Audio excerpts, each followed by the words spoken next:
शिकारपुर बागान में बगड़ा पार्टी के पंचायत है, लेकिन घर ना खे मजदूर मान के तो दाम कमले और आपत्ति नहीं।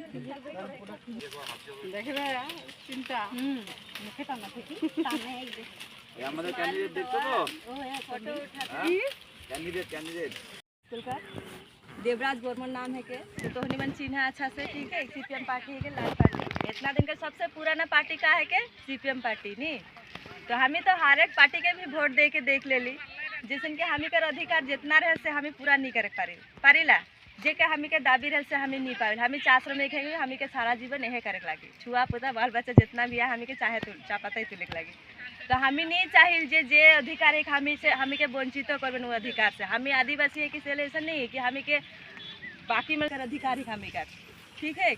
तो हमें जितना भी जिनिस पाते जैसे कि जमीन का पट्टा हर कोई के घर में नहीं मिल है खनो आज मिलत है भी तो किसन के 5 डेसिमल मिलत है, जहाँ में हमी कर बाकी का जमीन कहाँ जाते, बाकी के जमीन के लेवी वो तो हमी कर है के तो हमी दूसरा पे ले का ले सरकार ले का ले दो हमी कर जगह हम कर हमी के नाम में हो चाहिए नहीं।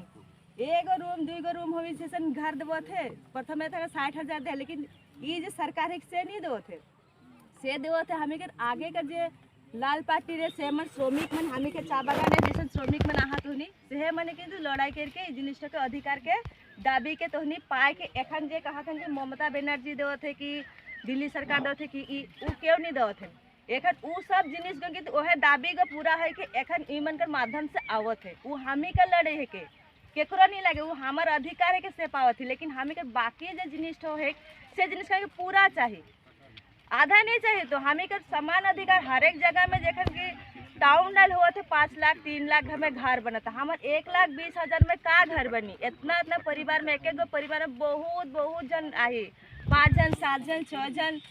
এবার আমরা যেটা দেখছি এখন সারা দেশে এবং সারা রাজ্যে যে চারদিকে বেকারত্ব এবং হচ্ছে কর্মসংস্থানের অভাব, হ্যাঁ, এবং হচ্ছে আর এই যে আমার যে বোন বললো একটু আগে যে এমএ পাস করে বসে আছে অথচ কোনো চাকরি বাকরি নেই, অথচ যারা বিভিন্ন নেতা মন্ত্রীদের আশেপাশে ঘুরে বেড়াচ্ছে তারা বিভিন্ন রকম নিজের জীবনে বিভিন্ন রকম সুযোগ সুবিধা নিয়ে বিভিন্ন রকম কাজে ঢুকে গেছে বা বিভিন্ন রকম জায়গায় পৌঁছে গেছে।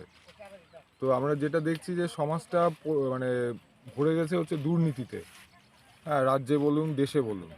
তো সেই দুর্নীতির সবচেয়ে বড় শিকার কারা হচ্ছে, সবচেয়ে সহজ শিকার এবং সবচেয়ে বেশি মাত্রায় যারা সেই দুর্নীতির দ্বারা ক্ষতিগ্রস্ত হচ্ছে সেটা হচ্ছে যুব সমাজ।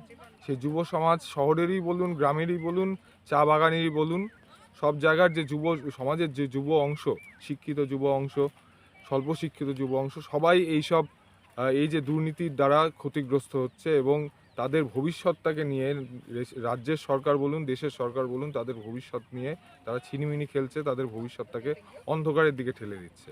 তো আমাদের দাবি এটাই যে আমরা একটি বিকল্প সমাজ ব্যবস্থার কথা বলছি, বিকল্প ব্যবস্থার কথা বলছি যেখানে হচ্ছে শিক্ষান্তে মানে পড়াশোনা শেষে তার যে যোগ্যতা সেই যোগ্যতা অনুযায়ী সম্মানীয় মজুরিতে এবং সম্মানীয় পারিশ্রমিকে তার একটি কাজ তাকে হচ্ছে দিতে হবে। এটা একটা মানুষের অধিকার হবে। এই কাজের অধিকার প্রতিষ্ঠার দাবিতেই আমাদের লড়াই। এই লড়াইকে আমরা দিল্লির বুকে পার্লামেন্টের বুকে নিয়ে যেতে চাই। সেজন্য আমাদেরকে কাস্তে হাতুড়ি তারকা চিহ্নে বিভিন্ন বামফ্রন্টের প্রার্থী। তো আমাদের এই দেশের যে বেকারত্ব, দেশের যে যুব সমাজ ক্রমশ একটা আশাহীনতা নিরাশার মধ্যে ডুবে যাচ্ছে চাকরি না থাকার জন্য, কর্মসংস্থান না থাকার জন্য, তার বিকল্প হিসাবে আমরা যে ব্যবস্থা যে কাজের অধিকারের দাবি নিয়ে লড়ছি সেই দাবিকে আমরা দিল্লির বুকে নিয়ে যেতে চাই। সেই জন্যই আপনাদের কাছে নিবেদন, আপনাদের কাছে আবেদন যে আপনারা আমাদের বামপন্থী প্রার্থীদের বিপুল ভোটে জয়ী করুন এবং এই যে দাবি বেকার ছেলেমেয়েদের দাবিটাকে আমরা যাতে দিল্লিতে নিয়ে যেতে পারি আমাদের সেই ইয়েতে আপনারা সহায়তা করুন। আপনাদের সহায়তাই আমাদের হাতিয়ার।